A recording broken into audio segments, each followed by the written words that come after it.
Magandang hapon po sa inyong lahat. Magandang hapon. Totoo naman ako at mas marami Pilipino, no?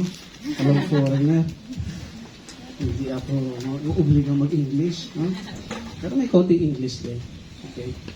So, in behalf of the couple, we'd like to thank you for your presence, for witnessing their vows again to be made to God. We are from the Orthodox Catholic Church. And kami yung mas nakaka-experience ng marriage, ng relationship. Kami yung mas may application, no? Kami yung mas authority. Huwag yung sabihin kahit kanina. To speak about marriage. Okay. Ako, for my part, I studied theology. I studied law, psychology, and political science. Because I want to know the answer to every question that we have in life. Di ba ang sabi ng mga scientists, we only have 3 goals in life. Ano yun? To obtain 3 things, basic needs natin. Food, clothing, and shelter. Lahat daw ng hugot natin, lahat ng kilos natin, pinanggagalingan, ay doon galing sa 3 yun. No? Sa food, clothing, and shelter.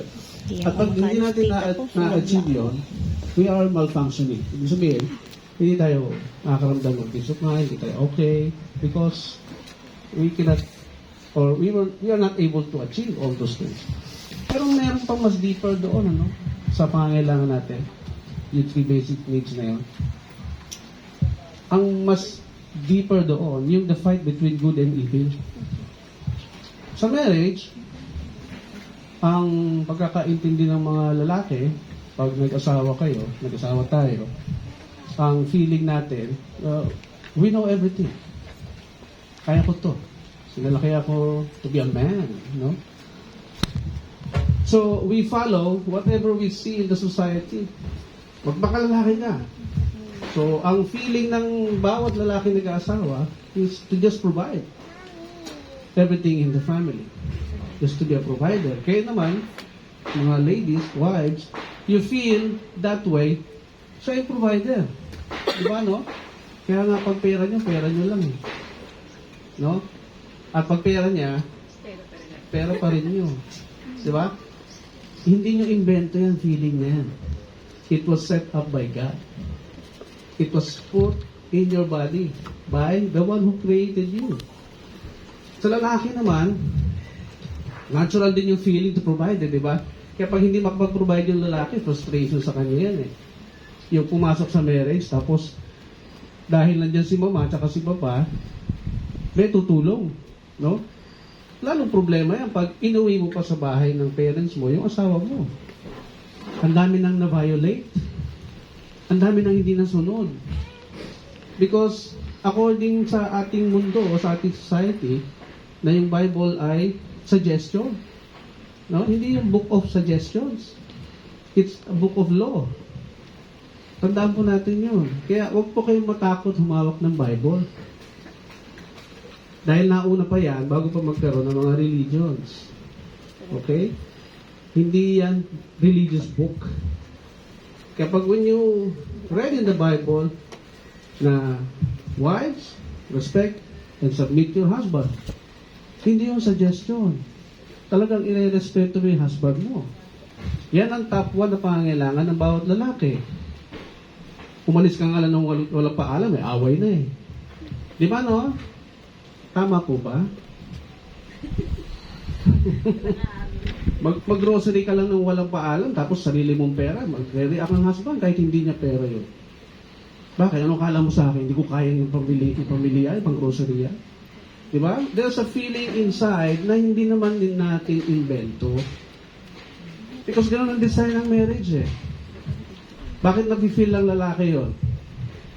Because yung first reading natin kanina, saan kinuha ang babae? Sa katawan ng lalaki. Bakit hindi sa lupa? Para daw maintindihan nyo, lalaki, husbands, kapag nag-asawa ka, baby mo yan. Galing sa katawan mo yan. Everything that she needs, sagot mo. Kaya huwag ka magre-reklamo kapag bili ng bili yan. Hingi na hingi ng pera sa'yo. Huwag ka magre-reklamo doon. Hindi nila kagustuhan yun. Hindi nila invento yun. Lalo na sa lalaki, hindi rin nila invento na magalit kapag iniinsulto nyo sila. Okay? Lalo na pag sinabi mo sa husband mo, bakit ka nagagalit? Pera ko naman to eh. Tsaka talaga ko lang gustong bilhin to eh. Di mo mabili-bili. Di ba? Naku, insulto yun, girl. Talagang magagalit ang husband mo dun. Hindi ka kakausapin yan. Ulitin mo uli sa pa. Hindi na interesado sa iya. Kaya akala nyo yung VAUSI case, yung violence against women, nagsimula sa pambubugbog. Hindi. There was something violated first before nagkaroon ng bugbugan. Because ini-ignore yung sinasabi ng Bible. Eh sabi ng science, women are created to be emotional. Tinuklas na yan eh. Bakit ba ganun sila? Tinuklas na ng science yan. Because they were created to be emotional. Ano sabi ni Apostle Paul? Husbands, do not be harsh to them. Now it's making sense. Kung ano yung nararamdaman nila, yun ang sinasabi nila, hindi yung iniisip nila. That's why mabunga nga. That's why they tend to be noisy. Because that's how they feel eh. Kaya kapag yung babae nalulungkot sa'yo, husbands, or frustrated sa'yo, maingay yan. Maingay yan. Ikaw, ang gagawin mo, lalabas ka ng bahay. Lalo magagalit yun. Itong lalaking to, imbis na pakinggan ako, tinatalikuran ako, hindi magandang gawain, di ba? I-address mo yung nire-reklamo niya. Huwag kang lalabas ng bahay. Pag uwi mo, nandun pa rin yan. Okay? Kaya pag lumipas ang ilang araw na hindi nyo ina-address, naiipon, sumasabog. At may mga lalaki, naku, pag maganda asawa mo, yung mga lalaking hindi marunong manligaw, ibibigay lang niya yung protection, guidance, counseling dun sa wife mong maganda. And later on, may problema ka na. Okay? This is very serious. You need to understand this and apply. Diba? One time, tinanong si Jesus Christ ng mga apostles. Saan pa tayo kukuha ng model kasi, diba? Pagdating sa marriage, saan tayo kukuha ng model? Eh, di doon sa gumawa ng marriage, yung gumawa ng male and female, one time the Pharisees, the religious people, asked Jesus Christ, is it lawful for a man to divorce his wife for any reason at all? Did you know that during that time, if you research it, bakit lumabas yung tanong na yun? Kasi, for any reason at all, hinihiwalay na lang yung babae. Kagaya na pag humatching ka sa dinner table, it's a law for them. Pag pumasok ka sa room, filled with men, nag-iisa kang babae doon, nalaman ng husband mo, you will be divorced later on. At marami pang reason na nakakatawa, serious reason. Is it lawful? Sabi ng Pharisees. Ano sagot ni Jesus Christ? Hindi ba nalalaman na kapag naginawa niya ang male and female, at kapag nag-asawa sila, hihiwalayan sa parents, sa kanyang magulang. Yung lalaki nga lang pinapahiwalay. Dahil yung babae, tinatransfer lang sa iya ng magulang niya. Kaya may handover sa wedding. Ano yung handover na? Ano ibig sabihin nun? Lahat ng pananagutan ko sa babaeng yan, sa anak ko na yan, ay sagot mo na. Kung binigay ko sa iya na masaya, malusog, matalino, ay dapat mas tumalino pa siya sa feeling mo. Dapat mas lumusog pa siya sa feeling mo. Pag yan pumayat, sino magpapaliwanag? At pag yan mukhang lost yan, sino magpapaliwanag? Hindi mo pwede isuli sa magulang niya. Hindi na. Okay. So, anong sabi pa ni Jesus? Hindi niya ba nalalaman? Hindi niya naiintindihan? Na ginawa ang male and female at nakikipisan siya doon sa kanyang asawa, iwanan ng kanyang magulang. At sila ay magiging isa. Isang katawan. Hindi nagtanong uli yung religious leader. Bakit pinayagan ni Moses na mag-divorce yung mga tao? At nagbibigay siya ng certificate of divorce? Sabi ni Jesus, kasi sa titigas ng ulo ninyo. Ang tigas ng mga ulo ninyo. Ano kaya yung matigas na ulo? Ito sinasabi niya. Kailangan nyo pag-isipang mabuti, ano? Nag-aralan ko, yung tigas ng ulo pala na sinasabi ni Jesus Christ doon, ayaw niyong pag-isahin ang katawan ninyo. Paano ba pinag-iisa ang katawan? Isang desisyon, isang mithiin, isang destinasyon. Iisa lang lahat. Kaya hindi ka pwede mag-decide na ikaw lang eh. Magagalit at magagalit ang asawa mo. Teka muna, bakit mo dinesisyonan niya without my knowledge? Without my consent? At pag yan naging habit, no? Pag hindi ka kumibo isang beses, magiging habitual eh. Until one day, masasabi mo lang sa mga friends mo, oo nga, mukhang wala naman akong asawa. Di ba no? Mga may asawa na dyan. Bakit wala naman akong asawa? Ito masakit nun pag nalalaman pa ng iba. No? Yung bang nauuna nung malaman ng kapitbahay before malaman ng asawa mo, yung issue mo, mali po, ha? Huwag maging habit. Artist. Kaya natutuwa ako pag merong nagre-renew ng vows, like, go and enjoy ka. Ilan taon na kayo sasama? 8 years. We have a challenge to you today. Sabi ni Mark Twain, philosopher, hindi mo maintindihan ng marriage hanggat hindi mo nararating ang quarter of a century. Hanggat hindi niyo nararanasan na umabot ang inyong marriage sa quarter of a century. What is that? 25 years. Then, tinuklas ko pa. Ang marriage pala parang gem. Doon talaga galing yung salitang marriage. Gem. Precious stones. The fusion of two elements. Kasi di ba yung mga mamahaling bato, hindi naman yan sama-sama eh. Pinokolekta nila yan eh. Pinofuse, pinipressure, inaalis yung infirmities, impurities, etc. Kaya pag hirap na hirap kayong maging one, talagang hindi kayo ma-fuse. Ito pa, every time magtatanong ako, naniniwala ba kayo sa perfect marriage? Every time we do counseling sa mga nag-aasawa, nag-apply ng marriage license. Ang sumasagot lagi, majority, no, we don't believe in perfect marriage. Hindi nyo alam, lahat ng pinanggagalingan ng problema natin ay galing dito, sa isip natin. At dito rin nanggagaling yung blessing, kung nasa tama yung ating pag-iisip. Ano sabi? Hindi po kami naniniwala, Father, sa perfect marriage kasi imperfect person yung nagsasama eh. Teka muna, sino pa nasabing imperfect kayo? Sino nasabi? Ikaw lang yun eh. Sarili mo lang yun eh.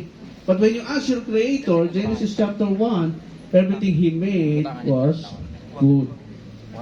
And good means perfect in Hebrew. Kaya may problema kapag yung word mismo hindi mo naiintindihan. Perfect means good, means alignment, right alignment. Saan? Sa design ng produkto.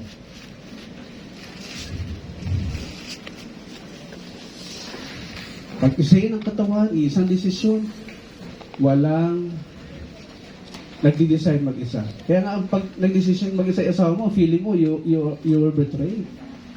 Diba? You were betrayed. Something ain't right.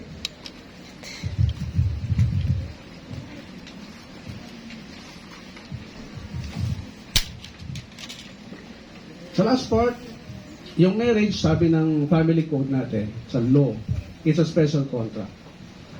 Because may ordinary contract. Yung ordinary contract, we can include our terms and conditions sa mga nag-aral ng law. Pwede ka mag-dictate ng gusto mo. Alba, bentahan ng lupa, bentahan ng kotse, ilagay mo to, babayaran mo to, ilagay mo yan, babayaran mo to. That will be the law between the two of you. Civil contract. Sa marriage daw, special contract, not subject to our stipulations.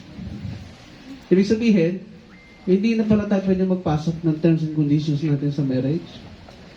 Hindi na uubra yung pinakasalan mo kung maldita di magtiis ka, hindi na obra yun, girl. Wala na pong ganun. The moment na sumumpa ka na, ito pa nga pag bine-verbalize mo yung sumpaan ninyo, nature is listening. Oo, tumataas lalo yung legal obligation mo to comply with it. And the moment you violate it, you ignored it, yung suffering is built in. Hindi mo kailangan dalhin sa korte. Hindi na. That's the difference between the natural law and the human law. Sa human law, nandito tayo sa demokrasya, may chance ko pa magpaliwanag sa korte. But if you violate natural law, mahalin ng asawa, love your wives, and do not be harsh to them, when you ignore that, you're already violating it. Kaya, sa bahay, na-realize ko, araw-araw pala ito ina-apply. Yung bang, syempre, sa'yo galing yung asawa mo, nag-decision ka mag-asawa. Iingatan mo yan. Parang ang baby ang mga yan eh. No, may time na mag-iinarte yan. Pero hindi mo kailangan magalit, husbands. Baby-bihin mo uli yan. Hapon? Baby-bihin mo yan. Kasi nga baby natin yan eh. Every woman is a man's baby. Pag nag-asawa, they will always tell what they feel. Magta-tantrums din niya kahit matanda na yan. So, anong gagawin mo? Sabi ng isang client kong Nigerian, client namin sa office, yung counseling namin sila, nag-asawa siya ng Pilipina eh. Tumira siya dito. Kinusuhan ng vow si case. Sabi ko, the only solution now for you, kasi convicted eh. The only solution now for you is to say sorry to your wife. I-dismiss ang kaso. Brother, it's not our culture. In Africa, to say sorry to the woman. Nako, problema talaga yan for you. Makukulong ka na dito or baka ma-deport ka pa. Yung sinasabi ni Apostle Paul, submission to one another. Hindi lang sa lalaki nagsasubmit. Mag-sorry ka, pero walang weaknesses. Pag hindi tinanggap yung sorry mo, walang magsasabi na nag-sorry ka. Because your marriage does not care about your culture. Walang kinalaman yung kultura mo o paano ko pinalaki ng magulang mo. Pumasok ka sa marriage masusunod na yung institusyon, yung batas. Kaya make the law your priority. When you hear respect and love to each other, it's a law, not a recommendation. Do that on a daily basis. At magiging isa yung katawan ninyo, dahan-dahan. At ma-amaze kayo. Pinag-aralan na rin ang mag-asawang nagiging isa sa lahat, umaasenso ang buhay. Kaya pag hindi umaasenso ang buhay nyo, there's something wrong. Check nyo na. Paano ba kayo makapag-usap sa isa't isa? Paano nyo ba i-treat yung isa't isa? Diba? Lalo na sa mga wives. Yung bang sasagutin niya husband nyo, di ba naintindihan, ha? Pag ginun mo yung husband mo, naku, serious violation yun. Kaya study how to love your wife. Study how to respect your husband. It starts from knowledge and understanding and application. Nandun po yan sa Proverbs 24 verse 3. Dami ko pang gustong sabihin pero nabibilag na kayo. Ha? Kung may question kayo, i-approach na lang kayo mamaya. Ha? Again, congratulations, Bon and Joka. Pag-isahin niyo pa yung katawan ninyo hanggang maabot niyo ang 25, that is silver. The next challenge is gold, 50 years. You will be purified by God, mabibless, sigurado ang inyong buhay. Huwag niyong pagdudahan. Because everything that you don't believe with, you will never make any effort to achieve it. Kaya start by believing that there is a perfect marriage. Congratulations. Amen. Thank you. Ito, for 1 minute homily lang, bonus na lang total.